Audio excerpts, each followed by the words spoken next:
Bonjour à toutes et bonjour à tous. Nous sommes aujourd'hui le 2 janvier 2022 et en ce jour je souhaiterais vous présenter mes meilleurs vœux, vous souhaiter une belle et heureuse année 2022 qui je l'espère sera bien meilleure que celle de 2021. Non pas qu'elle ait été mauvaise, mais d'un point de vue psychique pour certains, d'un point de vue de la santé, elle a pu ou elle a été, on va dire, traumatisante. Il est nécessaire dans ces périodes-là de protéger toujours les personnes les plus fragiles, et ne pas céder à la panique, ou ne pas céder même, je dirais, à une forme de propagande qui est mise en scène en ce moment par un pouvoir qui est totalement en dehors des réalités. Je ne sais pas s'il en a conscience, s'il est manipulé par ses conseillers, ou s'il est tout simplement cynique, mais ce qui est sûr, si on doit dresser un bilan de l'année 2021, c'est que nous avons des gens qui sont psychotiques, pour ne pas dire malades. Petit rappel très rapide. Je vous rappelle qu'il a été interdit aux médecins de prescrire. Il a été interdit aux médecins presque de soigner, seulement donner du paracétamol et rester chez vous. Il a été interdit toute forme de débat sur des traitements préventifs et bien au contraire, il y a eu une promotion incroyable par une forme de propagande très intense, mais également des formes de pression psychologique qui tendent à s'immiscer dans votre quotidien pour le modifier en vue de vous imposer de prendre ce traitement expérimental. Il y a beaucoup de gens qui, malgré tout ça, ne voient pas que la ficelle est énorme, qu'il s'agit là d'une manipulation psychologique d'ailleurs, pour pousser les gens les plus raisonnables, les plus finalement peut-être à la fois intuitifs et j'allais dire dans le domaine de la raison, ceux qui ont compris en réalité que tout ceci était clairement instrumentalisé par un cercle de pouvoir, un cercle de réseau, un État dans l'État qui fait tout pour imposer par tous les moyens possibles cette forme de traitement expérimental. On pourrait résumer cette période de crise, cette période dans laquelle nous sommes, cette période de guerre, par une célèbre phrase d'un médecin, un psychiatre suisse, un des intellectuels les plus érudits de son temps, peut-être l'un des plus grands intellectuels du XXe siècle, c'est M. Carl Gustav Jung. Ce monsieur a vécu deux guerres, puisqu'il est né à la fin du XIXe et est mort à peu près au milieu du XXe siècle, 1961 je crois. Il a vécu deux guerres et c'était quelqu'un qui avait à cœur d'analyser la psyché de ses patients de manière scientifique, très rigoureuse.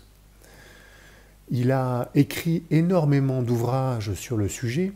Il est peu connu en France, mais beaucoup aux États-Unis, car c'est un peu lui qui est, on va dire, à l'origine du développement personnel.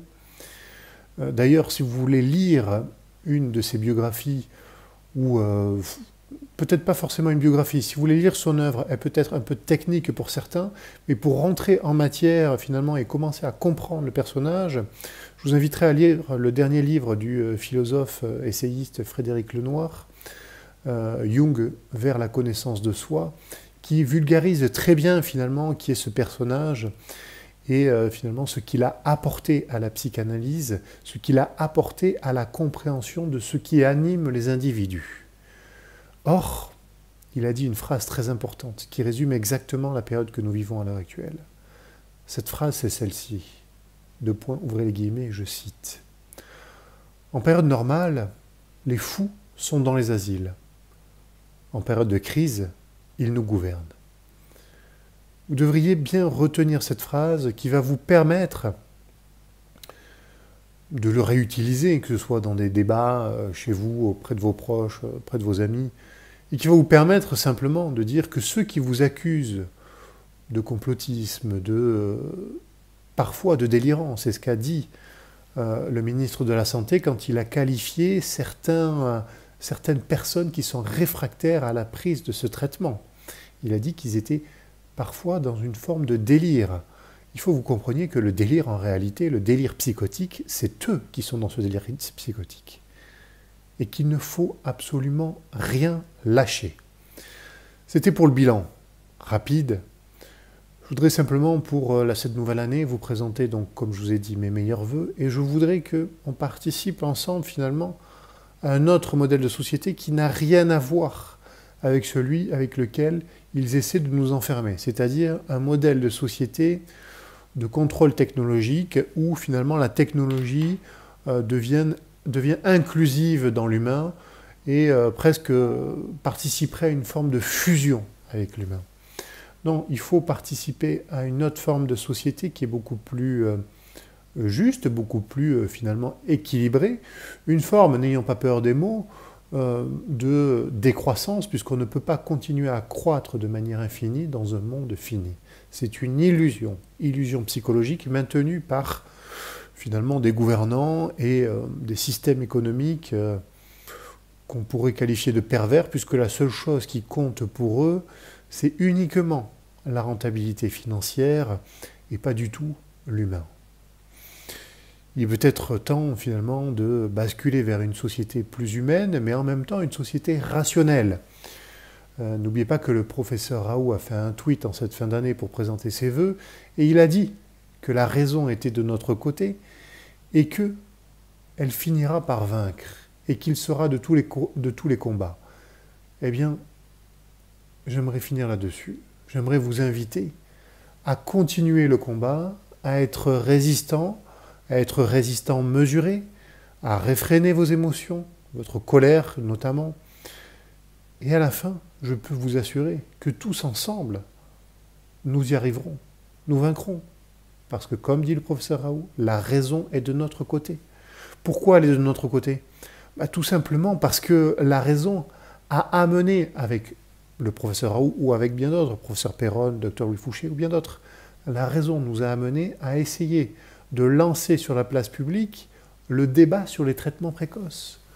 Or, évidemment, les gens qui vous poussent par tous les moyens à un seul traitement, qui n'est pas un traitement précoce, qui plus est quelque chose d'expérimental, et qui sert des intérêts des plus grands lobbies corrompus en la matière. Idriss Aberkan a fait une vidéo dessus, notamment sur l'entreprise Pfizer, dans laquelle il montrait effectivement l'ampleur des fraudes qui ont été mises en place par cette société. Vous ne pouvez pas faire confiance à un multirécidiviste. C'est complètement illusoire, à moins d'être vous-même dans une forme d'illusion. Dans ce cas-là, vous accepterez les conséquences. Je voudrais simplement vous dire que la raison est de notre côté, la raison vaincra. Il faut continuer à se serrer les coudes, à participer à des œuvres au local qui permettent de tisser du lien, de remettre de l'humain dans cette société et peut-être de briser cette forme de pyramide, cette forme de hiérarchie qui repose sur des étiquettes et des décorums qui font croire à beaucoup de gens que certains individus ont plus de crédibilité parce qu'ils auraient fait plus d'études ou ils auraient fait une carrière plus importante. Si vous écoutez la majorité des experts de plateau, la seule chose qu'ils font, c'est des débats d'opinion. Les 3/4 du temps, ils n'amènent pas de source. Les 3/4 du temps, en réalité, ils font une projection de leur propre pensée, de leur propre peur, finalement, en fait, tout simplement, de ce qu'ils ont pu lire à droite ou à gauche. Étant donné qu'ils ne sont que très peu ou pas du tout animés par une idéologie d'intérêt général, mais plutôt par une idéologie d'intérêt privé, ils ne voient pas la supercherie. Donc je voudrais simplement conclure là-dessus et vous dire, ayez confiance, car, et je vous le redis, comme disait Carl Gustav Jung, en période normale, les fous sont dans les asiles, en période de crise, ils nous gouvernent. Merci pour votre attention et je vous souhaite encore les meilleurs vœux pour cette nouvelle année. Au revoir, à bientôt.